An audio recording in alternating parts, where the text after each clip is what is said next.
URC round number 8, folks. Stormers hosting the Bulls, and it's the Stormers who get the result. Seems like their record over the Bulls in URC land is going pretty good. 26 points to 20.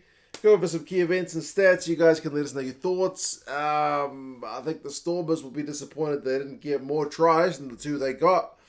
Bulls will also be a little bit frustrated with a few kind of soft moments of their own. But yeah, man, good crowd. Seemingly kind of a bit of a swirly wind at the old DHL Stadium, which affected a couple of the kicks. But crowd were loving it. Afternoon game, good weather. It's on the door, knocking on the door of Christmas. So good time to sit down and watch a wee bit of rugby. So in front of this big old crowd, they were pretty chuffed to see the Stormers take an early lead with a penalty, 3 points to 0. First Bulls chance with the ball. Line out goes not straight. Then they kind of double down with their errors with Hussein, a soft offside penalty at scrum time, and then tripling down.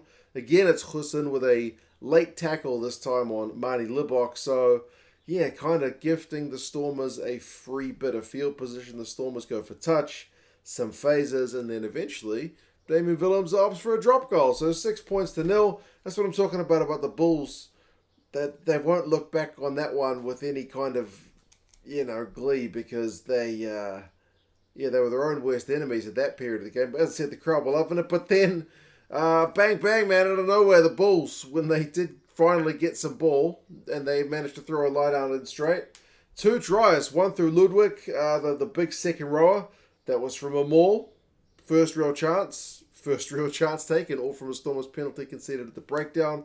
So 6 points to 5 with a missed conversion. And then Kurtley Aronsa, that guy's try-scoring run. What's his try-scoring run? I know his test record is fantastic. What's his professional record from tries to games? I'll have to look it up later. It's incredible. The guy just seems to always score a try, man. Big Bulls carries, getting over the advantage line. Ambrose Papio with the wee dink through. If you're going to be putting a little kick through for someone to chase, you might as well make it Kurtley Aronsa. So proper wow stuff. 6 points to 10. The Bulls go in the lead. There's 2 missed conversions, but 2 tries. 2 tries to none. Bulls are looking all right. But doesn't help when you concede a penalty from the restart. So that's kind of the 3-point lead gone. It's now down to, 4-point lead gone. It's a 1-point game, 9 points to 10. And it is pretty intense. You haven't really had a moment to breathe in this game. It's very much, all action, which is, again, pleasing because these are the derby games or derby games. How do you pronounce that word? It's what you want. 22 minutes, the Stormers with a 55-meter shot. It's pretty wide, but it doesn't really look like it's going to matter because a minute later, Jean-Luc Duplessis goes over. He kind of rolls over the line for a try. And who is it that gets the line break to set up that try? Like, you look at that Stormers team, and would you be picking Dion Ferree to be the guy that gets the line break to score? Like, to set the play up? No. But is it Dion Ferree? Yes. How old is Dion Ferree? Like 36 or 37? Like, goodness gracious me. He finishes as the Stormers' top guy for run meters. It's unbelievable. Dion Ferree just doesn't age, apparently. But captaining the side, he gets the big pick and go. If you're not going to guard the back of the ruck, he's going to go through. Big line break. And then, Stenkamp gets a yellow card for the Bulls to kind of double down. So the Stormers get the try and the Bulls get a yellow card because there was a high tackle in the build-up. They ruled that he doesn't get red carded because his tackling technique was not bad and there's a dip from the ball carrier. So, yeah, he could have gone a bit lower is basically the ruling. So 16 points to 10. The Stormers are back in front. It looks like the Stormers have got a try 2 times later on. Hartzenberg looks to have got one from a crazy cross kick, which takes a wicked bounce, but he's just got a foot on the dead ball line.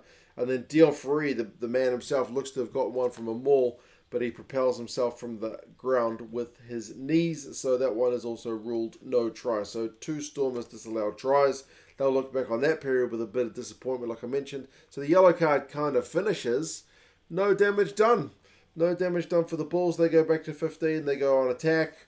Can't score. Stormers look to hit them on the break. Can't score. Kanan Moody does really well. When Damien Willems puts a kick through, he chases it back and does well to kind of, it's a little bit isolated, but is able to hold the ball up at least until the kind of cavalry arrives. So, yeah, that's halftime. The Stormers have had more possession, 57%, more territory, 52%. More run meters, 225 to 155, but clean breaks are 1 apiece. And turnovers 1 are 4-1 to the Bulls. So penalty count 7-8.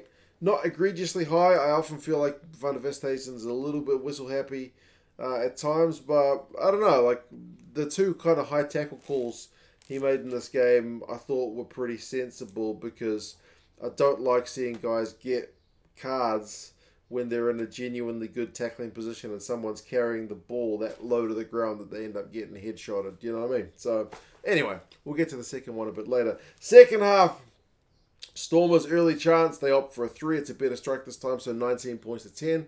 Nice 2-score lead, and they are looking dangerous from turnover ball, the Stormers. I mean, the Bulls are flying up defensively to kind of disrupt them as much as they can, but when the Bulls drop the ball, which they dropped a little bit too much of, the Stormers were never looking like too far away.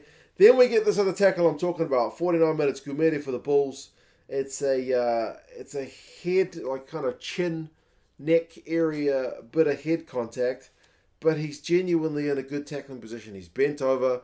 He's not kind of, upright in the tackle. He's just in the Marius van der Westhuizen called a textbook tackling position. So because of the dip of the player, they rule that there's no foul play. So Dion Ferry doesn't really, he questions it because, there's head contact and you basically go to the fact that if there's head contact, it's going to be a penalty. But not all head contact is penalizable. If the guy's not doing anything wrong to cause the head contact, if that seems like it doesn't make sense because virtually everything gets carded or penalised these days for head contact. But no, I've seen other referees do it. It takes a kind of bold call to do it. But yeah, if the person's not going in high and they're in a good tackling technique, they don't get penalised. And this is one of those kind of rare occasions. So no foul play.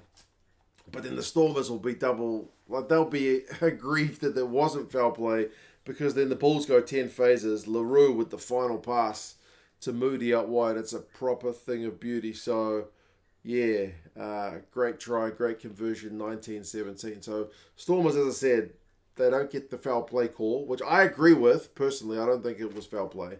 But, as I said, usually it would have been. And then the Bulls score. So, yeah, interesting time for the Stormers. But they're still ahead. And it looked like they were going to have another straight reply, but they have another disallowed try.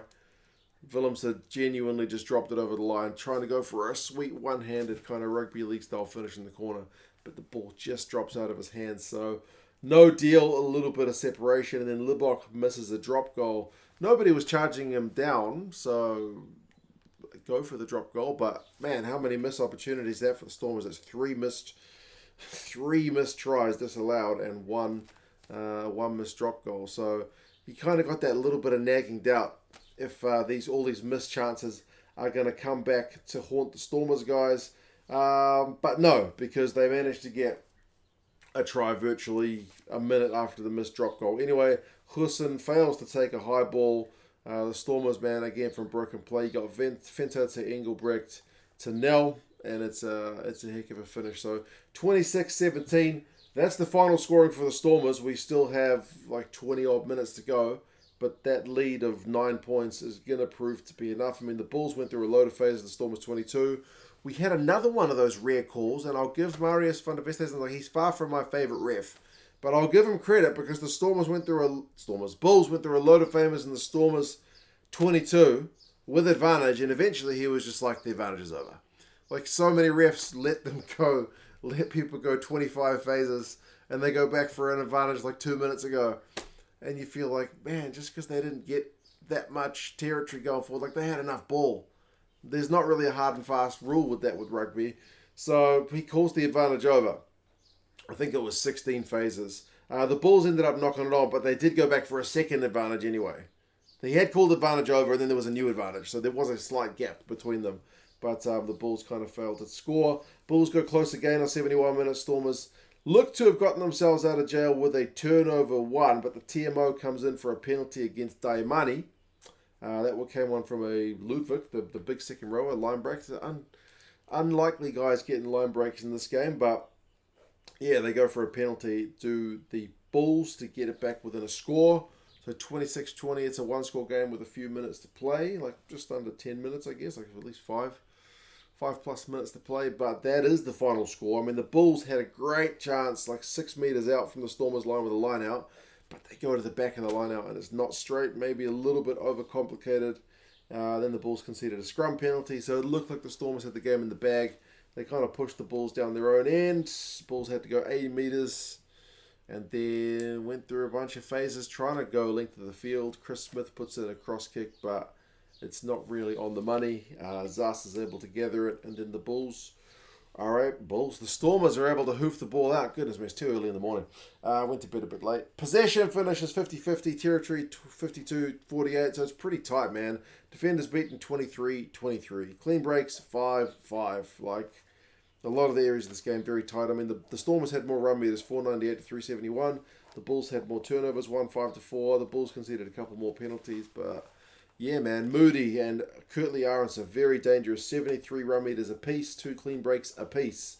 Dion Ferree in that club, though, 72 meters and also 2 clean breaks. And add to that his try, plus 18 tackles. I mean, those guys got tries as well. But yeah, Nell, 68 meters. Daimani, man of the match, trying to sell shoes in the post-match interview, which was unusual. Apparently he sells shoes. 6 defenders beaten, 18 tackles from him. Van Heerden, 22 tackles. But, yeah, crazy wee bit of URC action. I'm loving the rivalry games at this stage of the season. It's a good one to go into the holiday period. I guess it also means everyone is pretty close to home. I know Pretoria and Cape Town's not exactly just down the road, but at least they're playing local games so they can hopefully spend time with their families. The Stormers will play the Sharks next. Looks like the Bulls don't have a game for a while.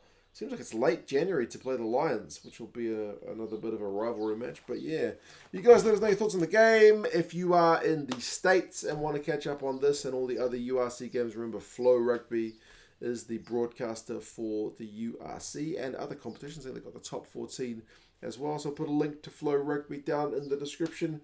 Merry Christmas, everybody, especially Stormers fans. You'll be happy with that one. Bulls fans, losing bonus point. But overall, bit of entertaining, bit of rugby. You guys take care, and I'll talk to you guys again soon. Together.